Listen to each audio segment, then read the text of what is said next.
Welcome to the Golf Improvement Podcast, episode 139. Welcome to the podcast for golf lovers and enthusiasts who are looking to take their games to new heights. Dedicated to custom club fitting, short game improvement, and effective practice to improve your golf game. This is the Golf Improvement Podcast with your host, Tony Wright.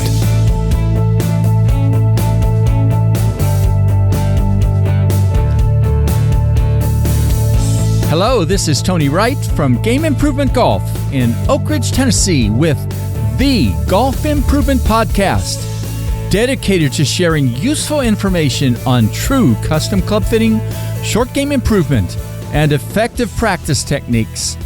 I create exceptional golf clubs. You shoot lower scores. Are you really interested in becoming a great putter? Well, today you'll hear from someone who has helped and worked with many great putters, and he knows what it takes. David Orr, world-renowned putting coach, creator of the Flat Stick Academy putting improvement website, and recently named one of the 2019 Golf 100 top teachers in America, is going to be back with me today. We covered a variety of topics in this interview, but I believe the main topic is his sharing what it takes to become a great putter. Enjoy learning from David Orr today about what great putting practice looks like.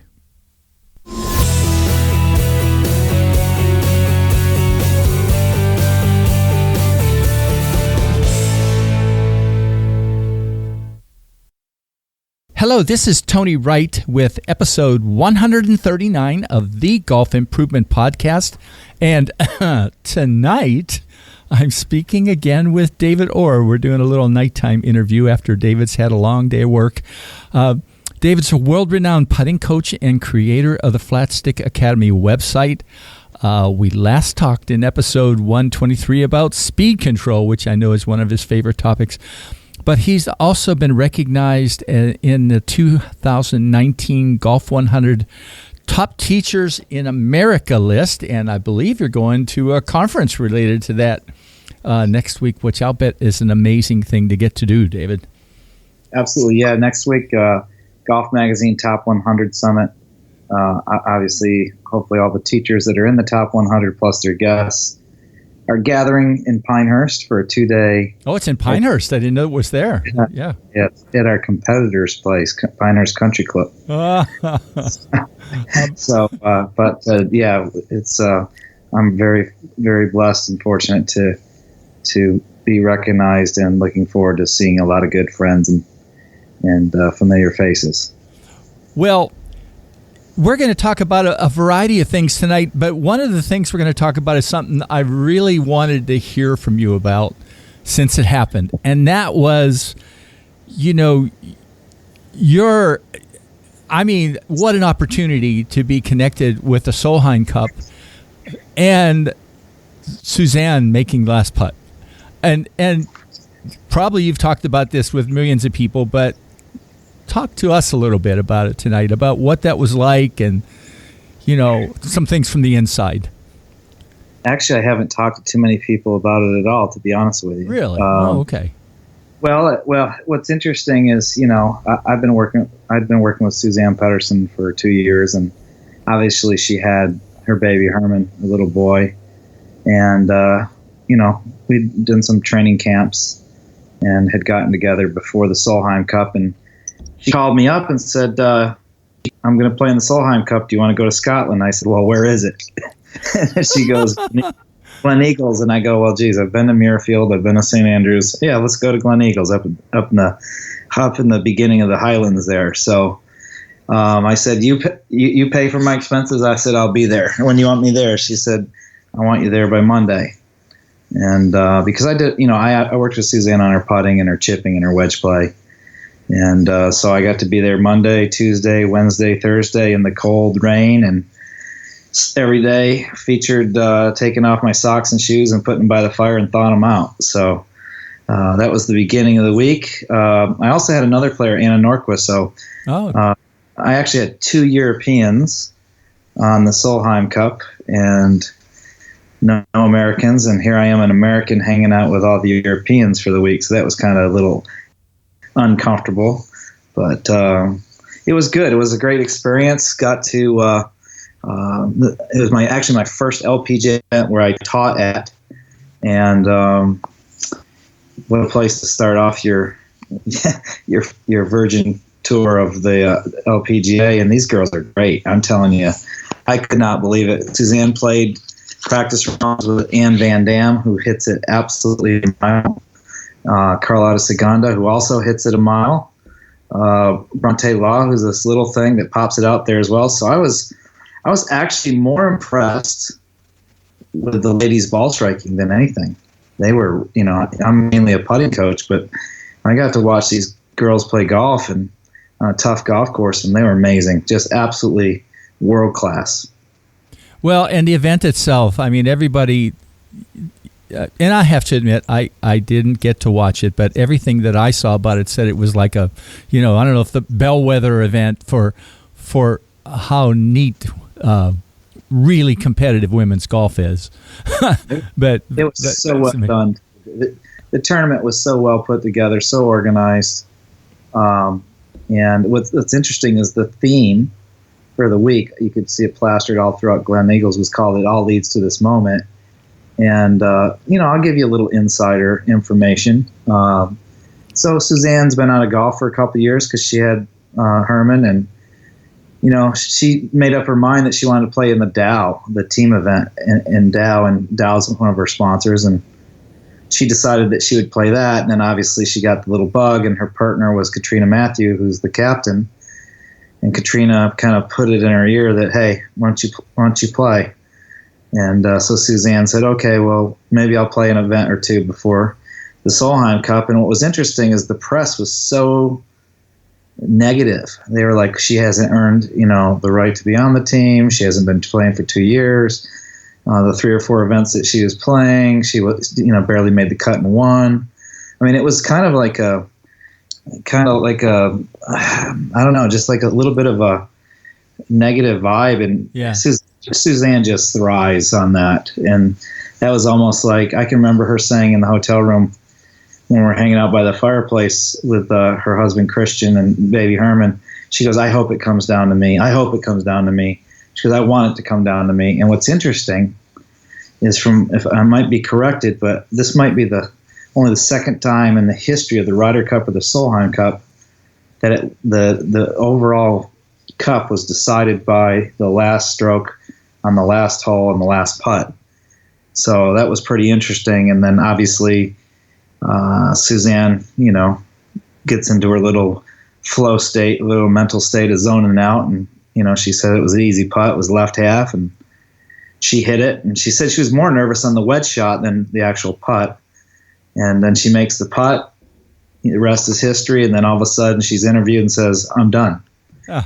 I'm retired. Yeah. I'm retired. So that was a shock. I kind of knew she was going to retire at some point, but not at that point. And I talked to her since, and her husband since, and she said as soon as she saw her son and her husband walk on the green after that putt was holed, that nothing would ever top that. No major win, no U.S. Open, no LPGA championship, nothing would ever top that moment. And she felt that was the time. That's thank you for sharing. Yeah, so that's cool. That's really neat. Yeah, so it was kind of neat because she said to me, she goes, "Thank you, and for helping me do this." And I was like, "Well, I mean, you put in the work, and it was all her, really. But to see her go out on top and make history, that's pretty cool. I mean, I obviously was screaming and yelling and going crazy, but I also began to weep in tears because she retired. She's done. I mean, it was almost like I kind of felt that way when Rosie won the U.S. Open in 2013 at Marion. This incredible high and then almost this letdown. Obviously, Rosie didn't retire, but just knowing that Suzanne and I weren't going to do that anymore, work together anymore in that respect. But we'll always be friends. I told her she owes me a trip to Norway to go skiing with her and her husband. There you go.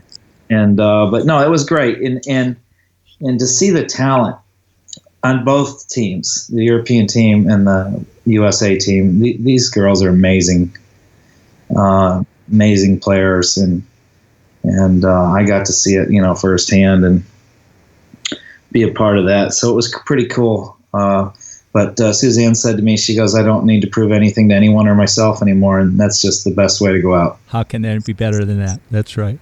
Yeah. So yeah, that was cool. Well, so we're going to move on to, something that's kind of fun for me, and that is, your article in Golf Magazine, I believe, October 2019, about chopsticks, but the chopsticks drill. But, it's something most of us connected with flat stick have known about for a while, and it's amazing how many people get some benefit from it, in my view, when I get them to do it. So talk a little bit, and I'm going to put a link in the show notes about it so they can see exactly. But, talk a little bit, how it came about, where you see the big value for people is related to it.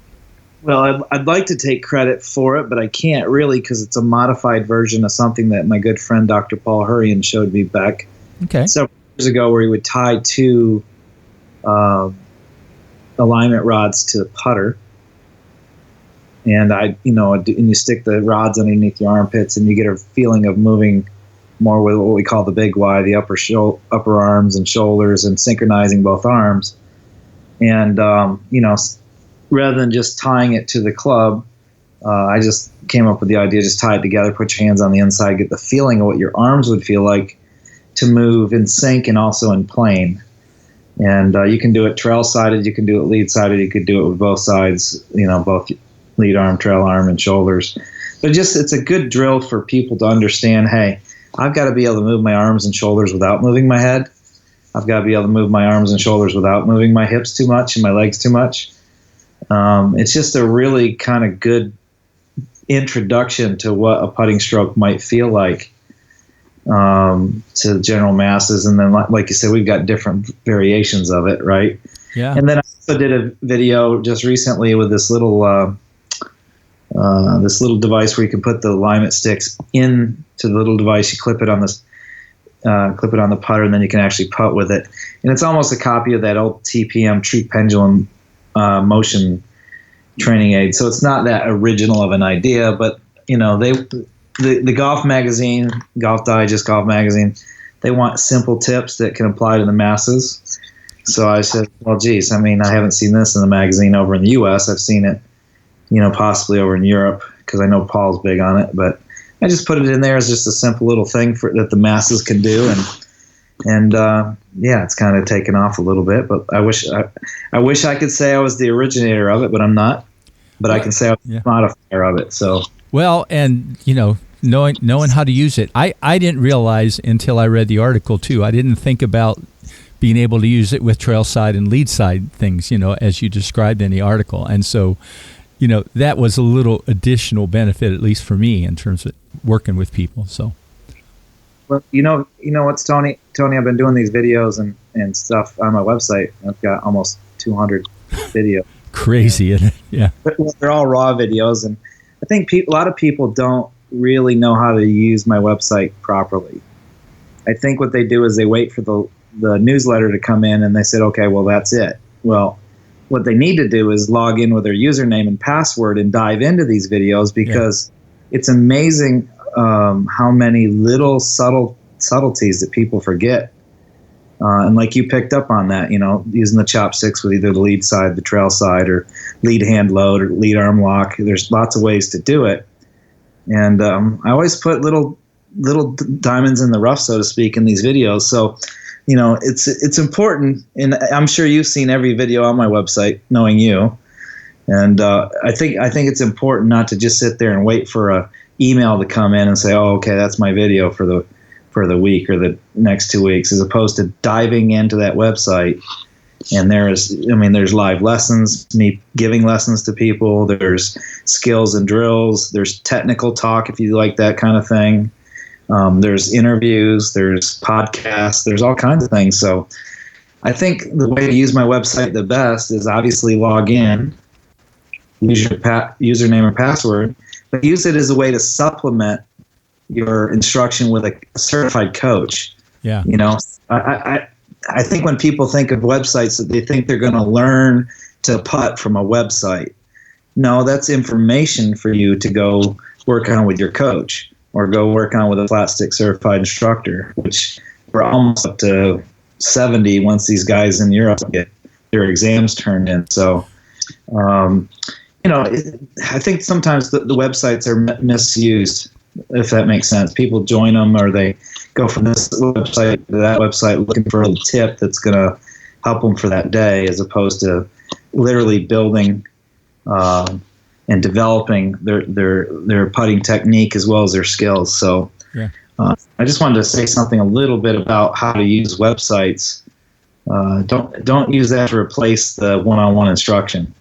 Yeah, absolutely. I will tell you, though, I think I told you this before. Every time before I see somebody new, I go back and watch the push putts and pull putts ones. Every time. Every time, because there's just so many little subtleties just in those two videos. It's one with the crime scenes, like you started right. back, you go back to transition, takeaway, and setup. Yeah. See, I think people don't know how to problem solve. You know, we'll go over that real quick. So when you hit a putt and you push the putt, obviously the face is open at impact. Okay. Well, did you open it during impact? Or did you open it before impact during the transition from backswing to downswing? Did you lag the toe of the club? Or did you open the club too much in the backswing and the takeaway with your arms? You know, or did you just set up aiming to the right? So I think when you problem solve, people need to learn to go backwards like a Sherlock Holmes investigation. Yeah. You know, and work your way backwards and problem solve as opposed to going, well, what did I do? And I love that in a golf lesson when a tour player goes to me, why'd that ball go right? And I just say the face was open. And they look at me, I'm like, figure it out. Where did you open it? You know, so it's almost like you're guiding them and leading them to solving the problem. And that's pretty fun. And you know, the opposite would be true with the pull putts. But yeah, that is a great video. I mean, I think that's worth its $9.95, don't you think? More than that. Yeah, way more than that, at least for me. No yeah, question. So I think you're using it in the right way. You're using the website to supplement your instruction or supplement, you know, your teaching, and students should use that website as a supplement to their instruction. Oh yeah, my coach said the Sam Putt Lab said my putter face was that I was aiming to the left, but the face was open at impact, and then every putt to me looks like a push putt. You know, so if they would use information more to supplement rather than trying to get some quick little tip or nugget. Yeah. And I think that's, you know, I've talked to my web administrator about that, and he's like, you got to get more, you know, quick fix, quick tip information on your website to go from here to there. And I'm like, you know, I don't operate that way. Yeah, that's right. Well, don't operate that way. Yeah. Well, you know, in a way that leads into the next, and I don't know who attended the conference in Paris, but I do know who's attending the conference, you know, in December, and that's Rob Neal. So, I mean, anybody connected with Flat Stick, I'll bet it would be a great idea to go back and watch all the Rob Neal videos on Flat Stick, and boy, you'd really come in, you know, with prepared, right? But I know you want to talk about this a little bit. Talk a little bit about, what was it? The Paris conference was roughly a month ago, right? And the upcoming Flat Stick conference in December at Pine Needles. Yeah, so it was actually 3 weeks ago. We were in Paris. Okay. We had, I think we had 17 for level 1 certification. And then that was for 2 days. And then on the third day, I spoke to the French PGA talking about putter fitting, which you would have loved to have been there, since I have a new presentation for that. And then is that going to be at December too? Exactly. Yeah. Okay. All right. And then we had 2 more days of level 2, which was much more hands-on, using Sam Putt Lab, using Capto, using TrueSpec putter fitting, watching them give live lessons, watching my instructors give lessons. And then they watched me give a lesson, and it was much more hands-on. Was level 2, and they said they liked that because they like to see each other teach. And so it's one thing, a lot of these guys have been to level 1 4 times, not because they can't get through level 1. It's because, I'm always presenting something in a different way, even though it's the same material, just presented in a different way. And I think we had 8 or 9 do both level 1 and 2. So some people were there for 4 days straight of just seminar and instruction, and they just, they loved it. And they're like, we got to do this again next year. So the participation in Europe has been above and beyond what I've expected. So then a little more than what's coming up, when I know a couple of the people that are going to be there, but getting Rob Neal there is going to be really fun at the one in December. Yeah, Rob's going to talk about 3D. He's going to talk about how players generate speed. The old theory that, putt with your big muscles in your shoulders. I think people are going to be surprised that that's not where all the speed's coming from. And as well, being to several conferences, we know that a lot of people putt with their arms, their hands, some a little bit less with their hands, some a little bit less with their arms. But I have yet to see a pure shoulder stroke since I've been doing this for 6 years. But that doesn't mean your prime mover can't be your left shoulder or your right shoulder or both shoulders or whatever. But Rob's going to talk about that. Then Tim Brion's going to come back and speak about putter fitting and the toolbox. And then Paul Doolin's coming back, who was a big hit last year, the PGA Tour mental coach. And he's going to talk a little bit about narrative, how we talk to ourselves on the putting green, and talk about the origin of stories, which is, kind of some NLP stuff. So it's pretty cool. Paul's always really good. And then obviously I'm going to speak on 2 different subjects, talking about the big picture in putting, and then also talking about your putter. Is it helping or hurting you? Yeah, and recently you just did, and your latest video was about grips, as a matter of fact, putter grips, and it was a good one.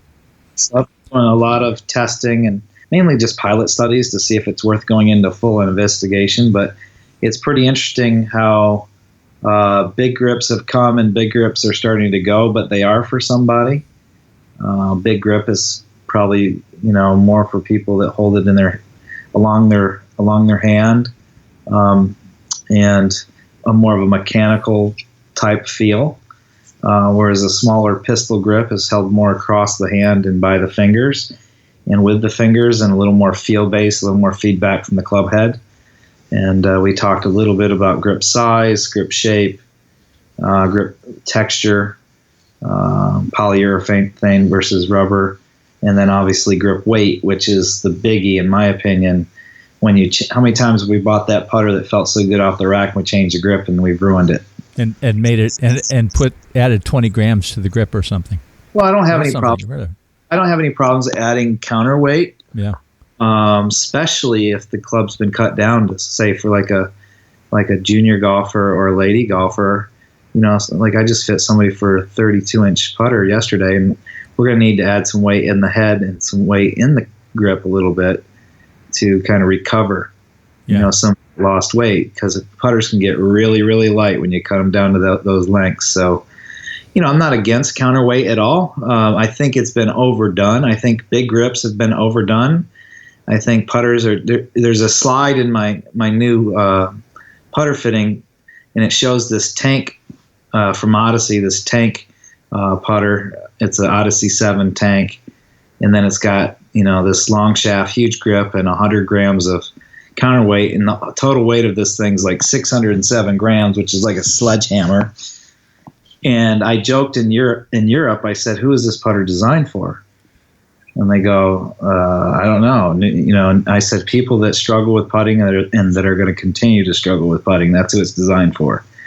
And it's amazing to me. You look at Brad Faxon's putter; it weighs under 500 grams total. Uses a head weight of probably 332. Tiger uses, in a small grip, Tiger uses a head weight of around 332, puts some lead tape on the bottom, and uses a small grip as well. So it's almost like the more feel-based and more finely tuned motor skills, actually players use lighter putters. They don't use heavy putters, but yet the industry just continues to just build these sledgehammers for people, and they expect them to putt well. And, there are some folks that I do put the big grip on and add more weight, but it's not the masses. And I think just putter weight has gotten a little bit out of control. Yeah, we have a weight. We have a weight problem. Weight problem in the putting industry. Yeah. Yeah. I'm just, it's. I think I know why it is. People use weight because they lack coordination. So if you give them something heavier in the hands and heavier in the handle, it gives them a false sense of security of coordination. It makes it feel smoother to them. But anyway, that's an interesting topic. We could talk about that for an entire evening. Yeah. If you want to talk about the weight problem in the golf industry or the putting industry. So yeah. Anyway, yeah. So we don't have as big a group this year as we did last.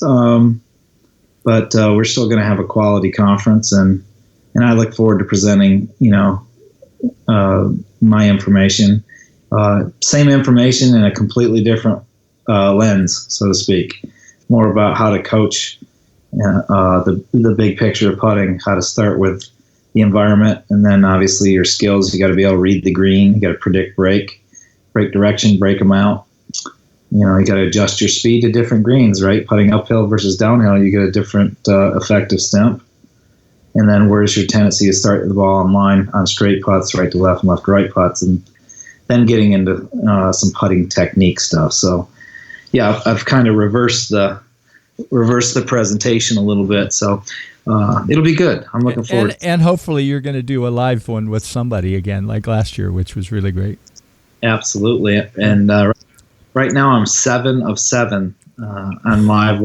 So that's good. I'm getting nervous because I know I'm not for everybody, and I know I don't improve 100% of the players I work with. So I'm a little nervous when right now I'm 7 of 7. So hopefully I don't miss hit one in our next lesson. But no, it's been good. Been really good, and I'm looking forward to seeing everybody this December. Obviously, our regulars of Preston Combs and Bill Schmidl and John Dunnigan and Garrett Chaussard and that whole crew will be there. So, and Dennis Corley, and they'll all be there. So it's maybe it'll be a good time. It'll be a good time. Always is every year. Yeah. Well, we're going to transition for a couple minutes into, I guess, 2 topics related to practice. Okay, and one of which, I'm flunking a little bit because I'm not using the Spider Putt app, even though you provided us access to it. But the fact that you wanted to talk about it, I believe, is an indicator of how important you think it is for people that are serious about learning to putt well, right? So talk a little bit about that. So Spider Putt app was founded by Cedric Dennis, of my buddy in France. So, and I have no financial gain whatsoever of this app, but he came to me and he goes, there's all these apps out there to for your entire score and your entire game. He goes, how about a putting app, an app for your putting stats and your putting practice? And I said, yeah, that would be great to be able to track strokes gained while you're practicing. And strokes gained obviously was invented by a good friend of mine, Mark Brody, who wrote the book Every Stroke Counts, which every serious golfer should have. And I said, yeah, I'd like my players to start training to use strokes gained as opposed to the really poor statistic of putts per round, which to me is it's a bad stat. And I'm going to tell you why it's a bad stat, because it doesn't tell us the difficulty of the putt. It doesn't tell us how far your putt was, what angle it was, how much break there was, what the slope was, how fast the stimp was, whether it was raining, whether it was dry, whether it was windy. So when people sit there and go, yeah, you know what, I shot 85 today and I had almost 34 putts, and I look at them and go, well, if you shoot 85, you probably should have just under 34 putts. And they look at me like, what? Aren't I supposed to have under 30? I'm like, are you on the PGA Tour? And they're like, no. I'm like, well, you got to stop comparing your putts per round to the players on the PGA Tour because A, they're putting on a lot faster and smoother surfaces than you are, number one. And number two, they're practicing 5 to 10 hours a week, and you're practicing less than 15 minutes a week. So, and then they look at me like, oh my gosh. I'm like, yeah. So I said, actually, if you shoot 85 and you have just under 34 putts, 33 to 34 putts, you're right where you should be. You should be pretty happy about it rather than putting yourself down. Yeah. Well, as little as you practice, that's pretty good. Yeah. And they're like, oh man. So yeah. And I'm like, yeah, if we just trim, a stroke or two off of that, you might break 80, let's get you to practice at least. Can you practice 1 to 3 hours a week this week? Like the people that break 80, and they're like, yeah, I guess I can. I said, well, do you have a putting mat in your office? And they're like, yeah, I do. I said, well, that counts as half credit. So if you put in 2 hours indoors, I'll give you an hour credit of practice. But I said, you still got to get to the putting green because you have to learn to adjust the different stimps and the different slope percentage because that's what golfers struggle with. So a lot of people are not putting in the work ethic. I'm going to give you an example of a girl on the LPGA that I work with. She's ranked in the top 20 in the world. I'm not going to mention her name. And she comes and she comes to me and she goes, I'm not putting very well. And, if I putted better, I'd win. And I started looking at her stats and I'm going, good gracious, she's hitting so many greens, and she's hitting 14, 15, 16 greens, sometimes 17 greens. And you have to look at proximity to the hole now of that first putt. And a very important stat that I use with my tour players is what is your birdie conversion rate? So in other words, say for instance, you hit 13 greens and you came away with, you made 5 birdie putts, right? So if we did 5 divided by 13, what do we got there? Let's get my handy dandy calculator out. 5 divided by 13, 1, 2, 3, 4, almost 0.4. Yeah, 38%. Yeah. Okay. Now, is that good or bad?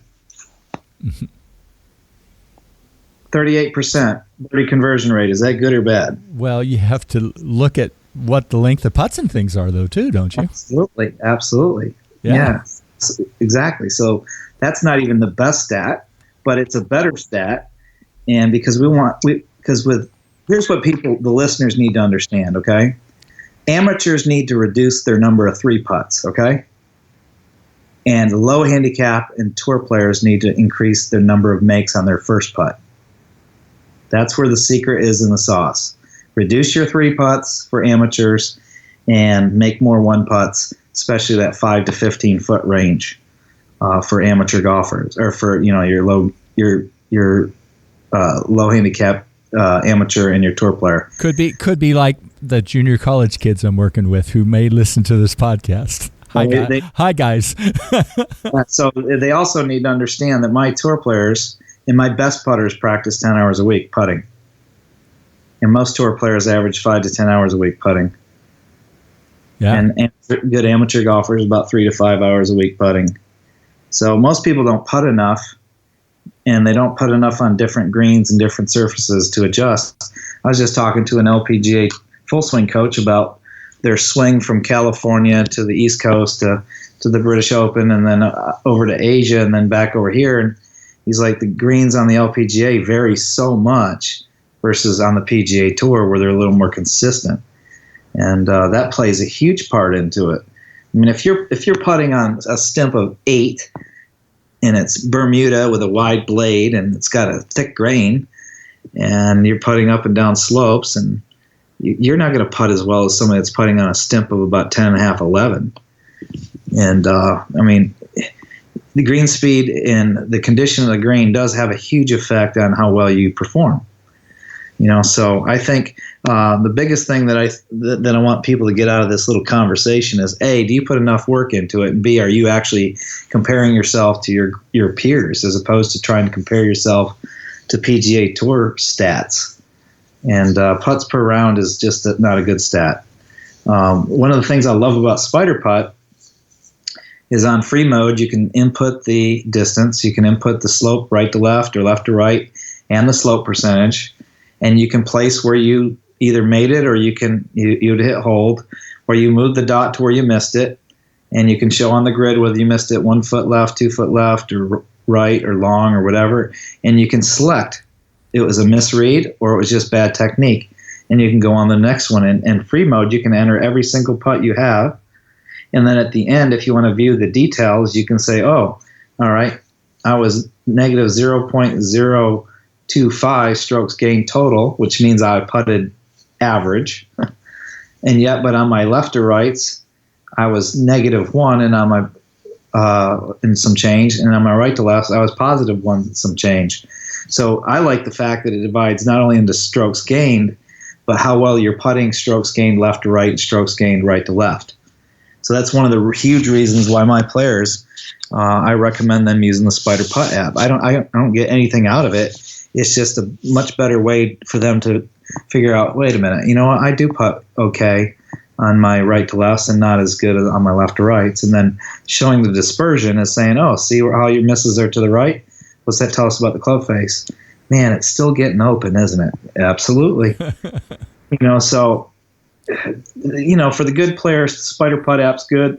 We also put some practice combines in there. The Pro Combine is a 30 putt exercise. I've kind of programmed some sequences of how a round would go, and it's your first try. It's not keeping track of every putt, but just your first try, and then it calculates the score, and then we have a mini combine, which is those putts from like 2 to 15 feet, and that's just 15 putt exercise, and that's pretty quick. So, yeah, a lot of my players are using the Spider Putt app, and not just when they play, but when they practice, and it's part of that. We use it mainly for competitive practice. When you don't have somebody to compete against, well, you can compete against the app and see how you're doing. So It's really good.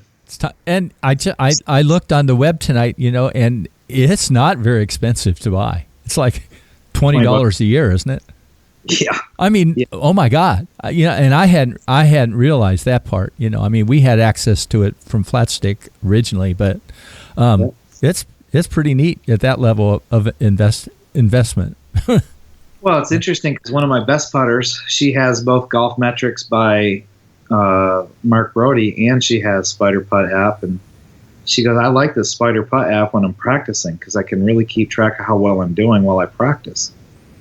And she just has gotten into the habit of using it and then realizing where she's putting well from and where she needs work.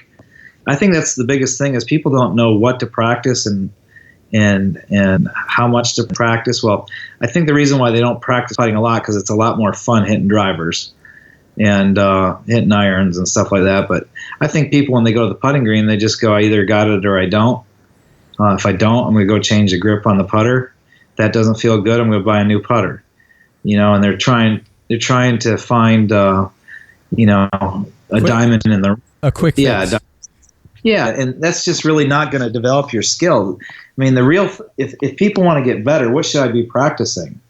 Well, let's just start with the basic skills of practicing.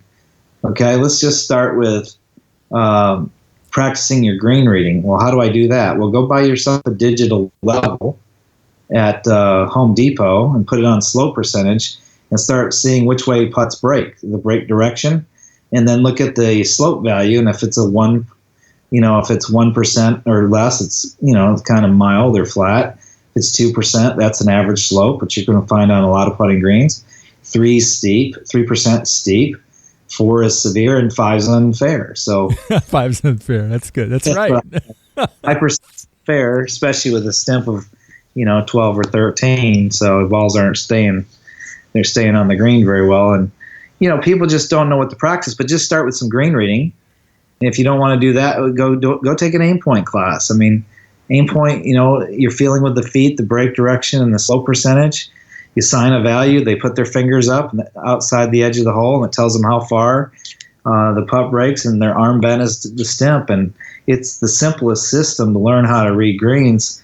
And I don't know of any other green reading system in the world that's still in business than aim point. So how are you going to improve your green reading when you don't have an approach or a method or a system to your green reading?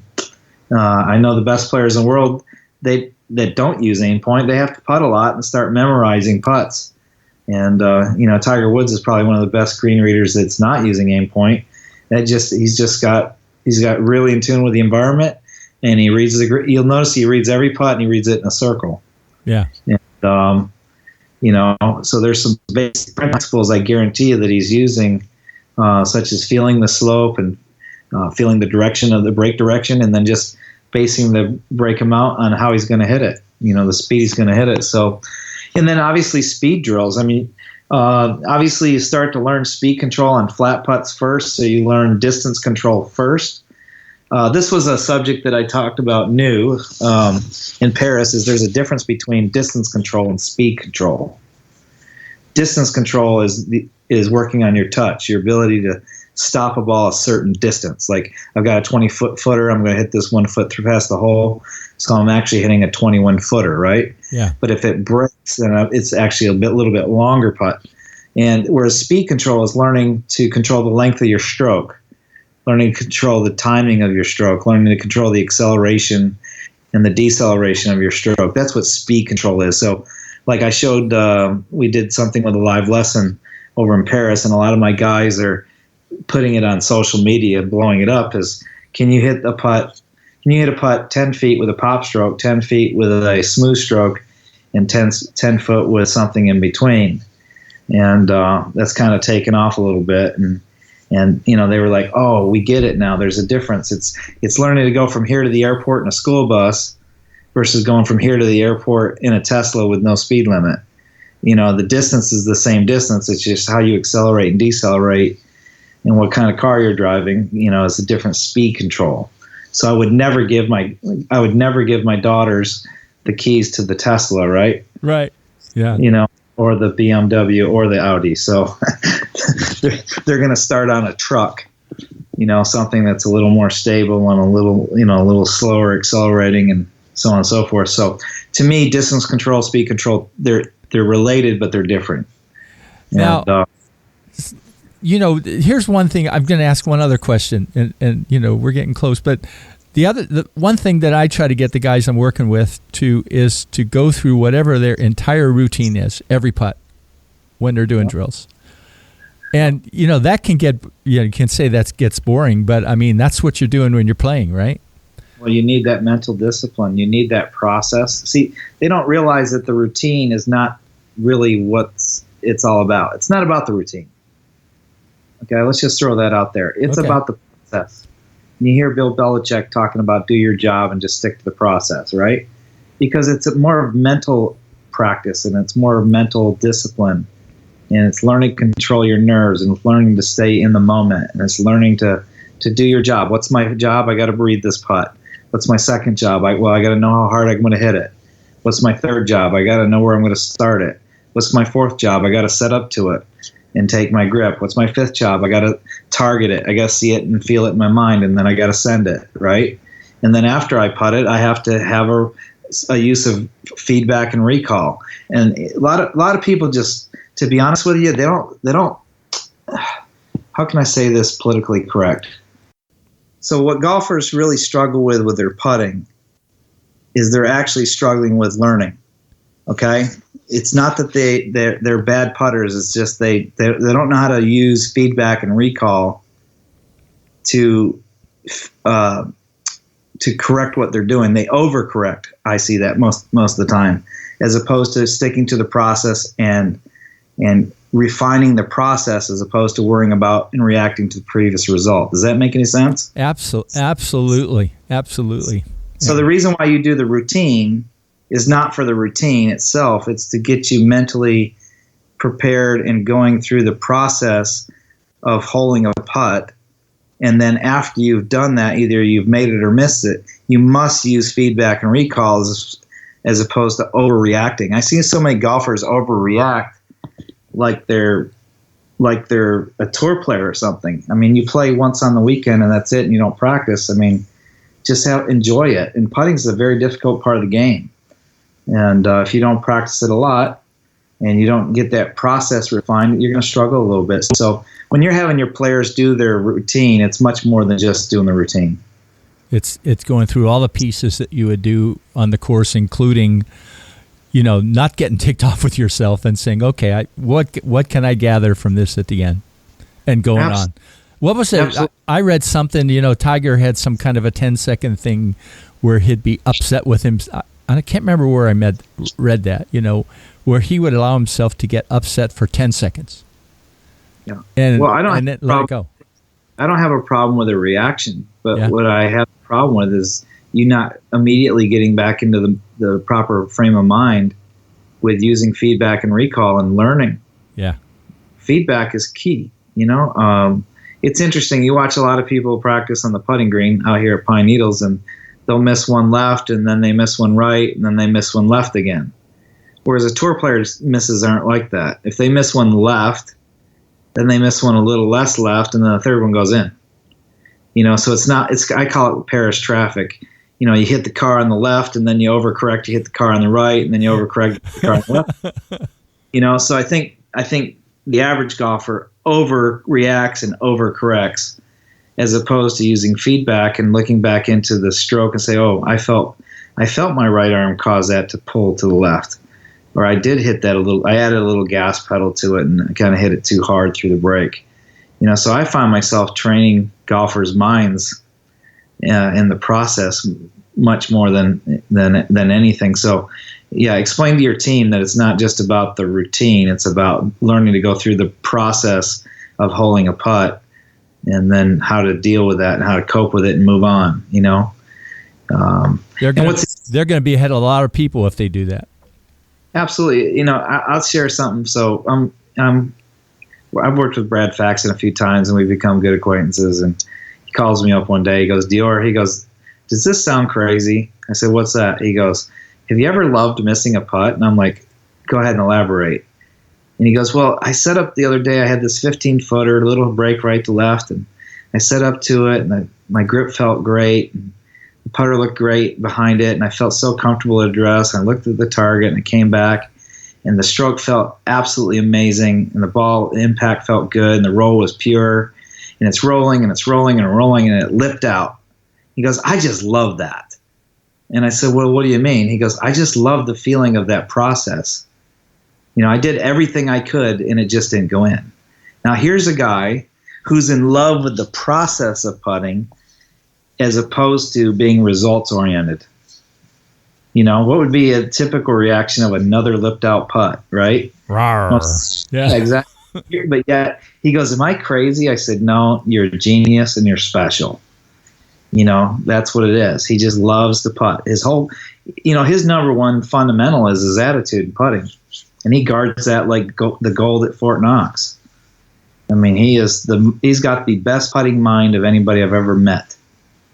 And, I've met Tiger, but I haven't ever worked with Tiger. But, these great ones, Luke Donald, he has a great putting mind as well. I've walked several practice rounds with Luke. So, but, the great putters, the one common trait that I see with great putters is they have a great attitude or mindset, and they're in control of it. And most golfers that struggle with putting have a terrible attitude toward putting. They are totally out of control, and they are not in the right frame of mind.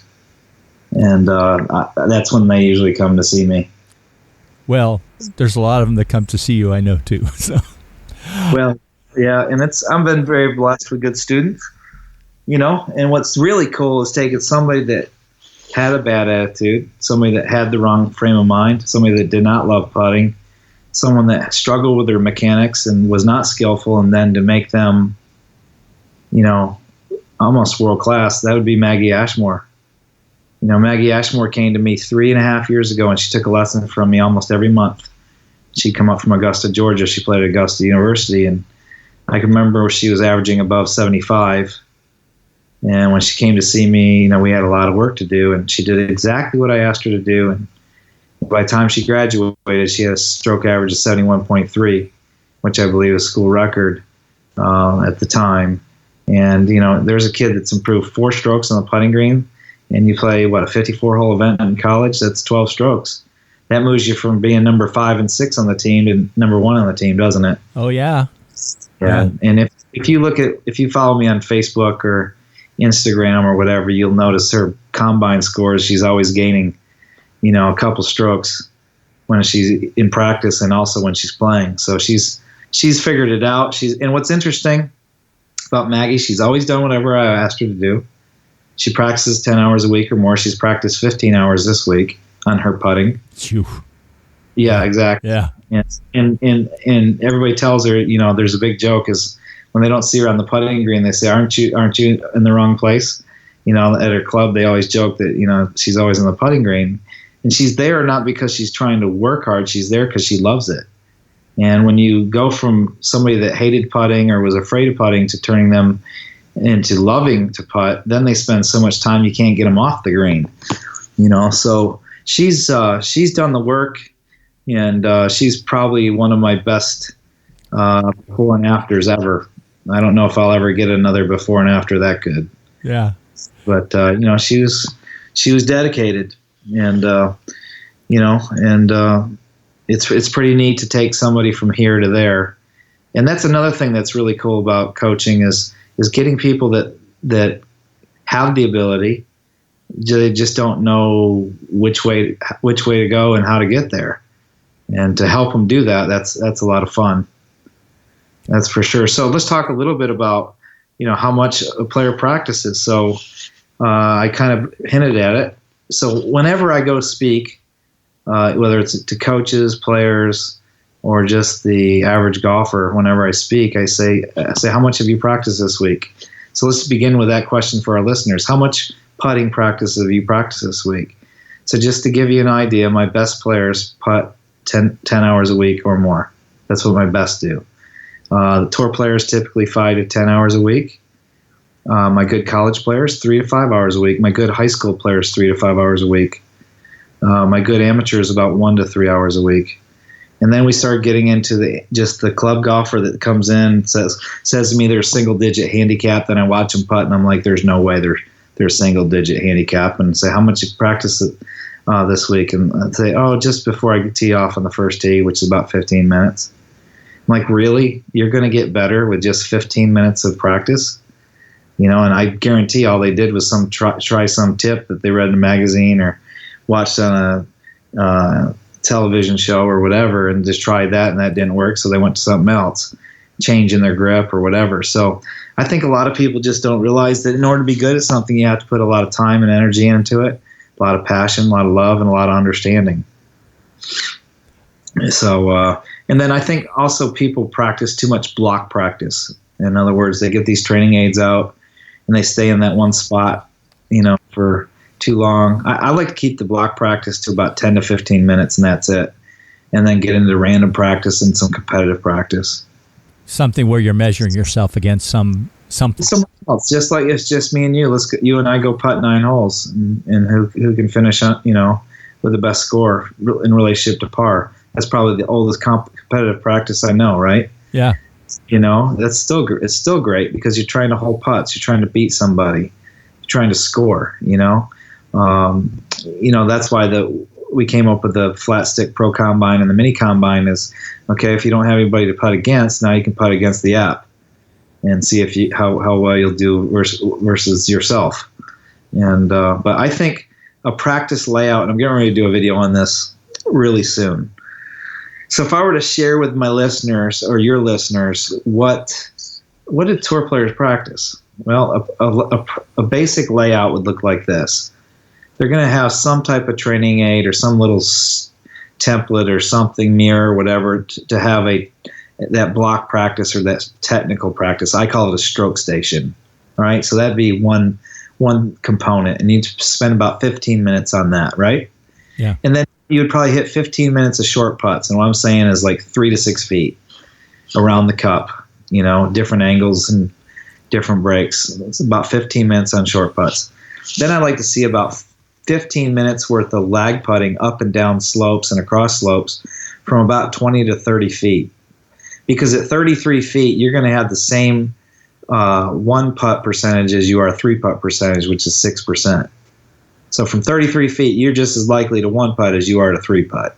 So I want people to put that and put that in their coconut and think about that for a little bit. So about 15 minutes of lag putting, and then the final 15 minutes would look like some competitive practice. Hey, Tony, let's go 9 holes and play each other or whatever, play some stymies or whatever. And maybe we'll get a big group and play stymies. Stymies is a great game when you get 10, 12 people doing it.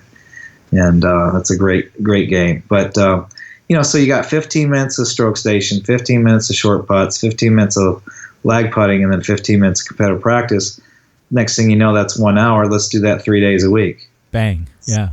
There's your 3 hours. Bang. Now I'm practicing like a college player. So then what I do with people is I always challenge them to move up a level. Okay, so you're a college player, but you have expectations of putting like a tour player. Well, let's put in the 5 to 10 hours a week then. So this one LPGA player that I was going to tell you about, who came to me with a great putting stroke, awesome Sam Putt Lab numbers, awesome Capto numbers, and I asked her, I said, what's up with your putting? She goes, well, I'm not putting very good. I said, well, what's your practice like out on tour? She goes, well, I just do a little warm up before I play, and maybe I may or may not practice after a round. And I said, well, how many hours a week you practice? And she goes, I don't know, maybe an hour and a half. And I said, that is not enough. And I said, I want to see 10 hours a week. And she goes, 10 hours a week? I'm like, yeah. And then I said, well, you know what? Maggie Ashmore sometimes will practice 4 to 5 hours in a day. And so as soon as she started practicing 10 hours a week, she has been top 25 in every event except for one in the last 2 months, excuse me. And almost finished third 2 tournaments ago. Yeah. And the putting has improved, I would say by a stroke or so, maybe a stroke and a half. That's a big move. If you think about that, if you improved 1 stroke a round in a 4-round tournament, that's 4 strokes, right? Yeah. If you improve by 2 strokes, that's 8 strokes. 8 strokes goes from missing the cut to finishing top 10, probably, right? Yeah. So we just increased her work ethic and increased her way to practice and what she practiced, and all of a sudden, boom. And tour golfers putt a lot better than people realize. They're all good. It's just when you get the guys that are in the top 10 that are winning, they're just putting better than everybody else. I want to share an interesting stat with you. All right, so from 5 feet, what does the average golfer that shoots 90, what do you think he is from 5 feet? Probably flip a 50%. Yeah, flip a coin. Yeah, right. Now, a tour player is 50%. Average tour player is 50% at 8 feet. Okay? Now, the average tour player is making 78% of their putts inside of 5 feet, but the winners are making 86%. Ooh. Got it? Yeah. All right. Now, average golfer from 8 feet, 27%. Average PGA Tour player, average from 8 feet, we said is 50%. 50%, right. 58% for the guys that are winning. So it's only an 8% increase. All right. Average golfer from 15 feet that shoots 90, 11%. Average tour player, 23%. PGA Tour winner, 32%. So they're making 1 out of 3 from 15 feet. So the difference is the amateur golfers got to reduce 3 putts first. That's the first thing they need to learn to do, is reduce 3 putts. Second thing they need to do is increase their make percentage inside of 5 feet. Okay? Now, tour player is not that way at all. Tour player needs to increase their number of 1 putts. They've got to make more putts from 5 to 15 feet if they really want to start gaining strokes. And obviously, 3-putt avoidance is important as well.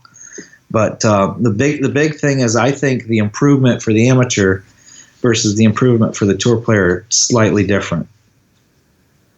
Yeah. Does that make sense? Amazing stats. I had never known that little bit of differentiator between the winners and the tour average guys. Wow. Yeah, it's like 8 or 9%. it's just, but that 8 or 9%, that's a stroke or two per round. And a lot of it's about practice. A lot of it's about practice. A lot of it's about and learning. Yeah, and learning and building your process. That's the key, is building the way you go about doing it. People's like, well, what do you mean by process? Well, it's the manner in which you go about doing things. Are you too careful in your process? Are you too careless in your process?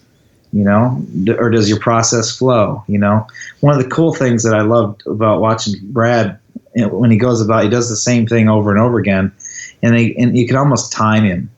Like there's this harmony and this rhythm to the way he goes about doing things. Just the way he walks into the putt, the way he grips the putter, the way he sets up to it. When he looks at it, comes back and goes. I mean, there's just no interference, and it looks like he putts carefree. And that's something that he's told me that he's practiced, is learning to become that way, and that he's carefree when he putts. And man, I'm like, how can you do that when you got to make a putt on the 72nd hole to win? He goes, you got to learn to stick to the process. You got to learn to be mentally tough enough to stick to that and trust yourself, and he's right. I mean, there's a great book called Practice to Learn, Play to Win, written by a mental coach, Ryan Moore, from out in Las Vegas. And I love what he says. He says, performance is skill minus interference. And first indication of interference is when somebody asks me that question. Tony, you know what that question is. Should I use a line on the ball or not? That's an interference question. They're asking me whether they should use a line on the ball or not. Well, if it's interfering with your attention, then don't use it. But if it comforts you, use it. So, the line on my putter doesn't look straight, or my putter doesn't look square. That's interference, right? Or my grip feels too big. That's interference. My stroke feels wobbly. So I think we have a lot of distracted golfers when they're out there trying to make a putt. They don't know any better, do they?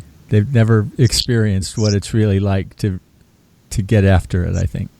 Well, you know what? They have the opportunity to take lessons from Flat Stick certified instructors. They have opportunities to take putting lessons. They have opportunities to find the information. They have opportunities to take instruction. They have opportunities to get out on that putting green and practice and figure it out themselves. So I think it's just, I think with putting instruction, we said this in Paris, that people just don't realize, they think it's simple and they think they either have it or they don't have it. They were either born a great putter or you just don't have it. And my mother even used to say to me, oh, you don't putt well because I didn't putt well, like it's genetic. No, it's not genetic. And it's funny because you're supposed to become a worse putter as you get older, right? Yeah.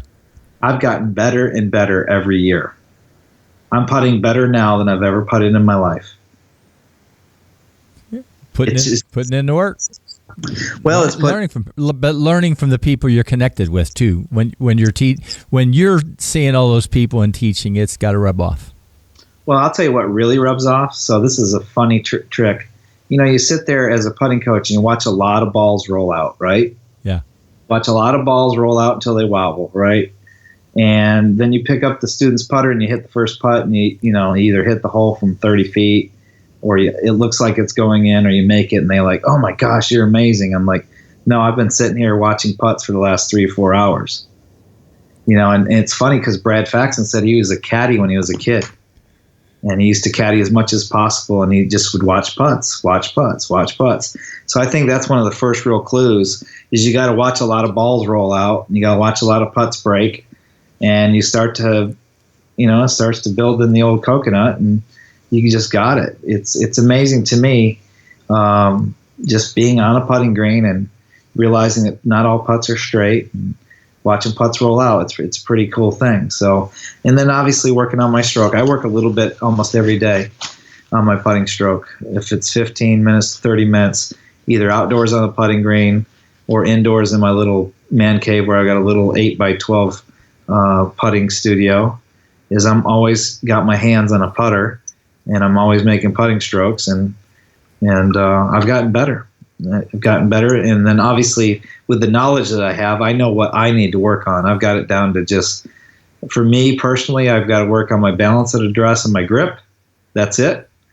And as far as my stroke is concerned, I have to make sure, number one, that I track the shaft, and number two, stay in sync. And I work on those same things almost every day. Wow. Yes, I've got it boiled down to basically 2 things at address and 2 things in my stroke, and I don't have anything else to work on. Just work on those things. That's it.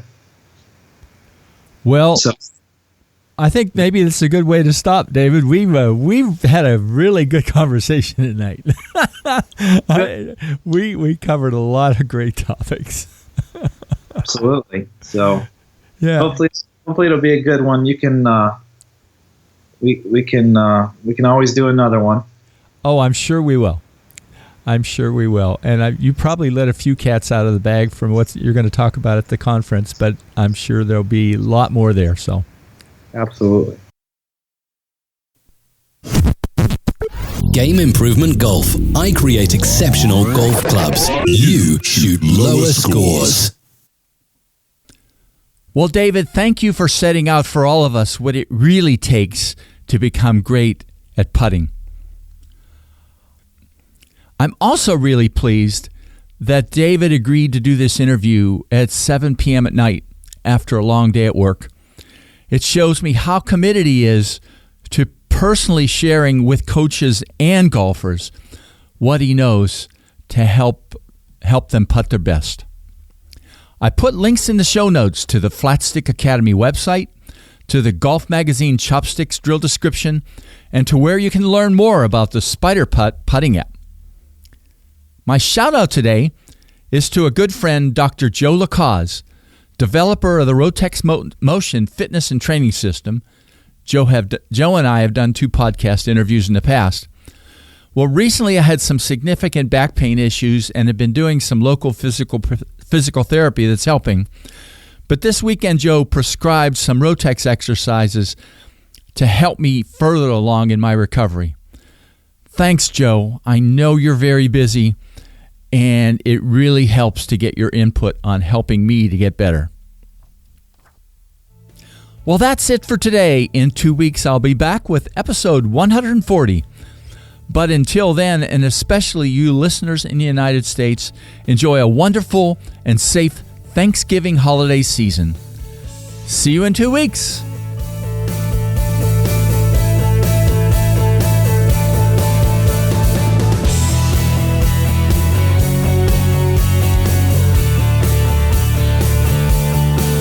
Game Improvement Golf, your source of information and inspiration to become an exceptional golfer now.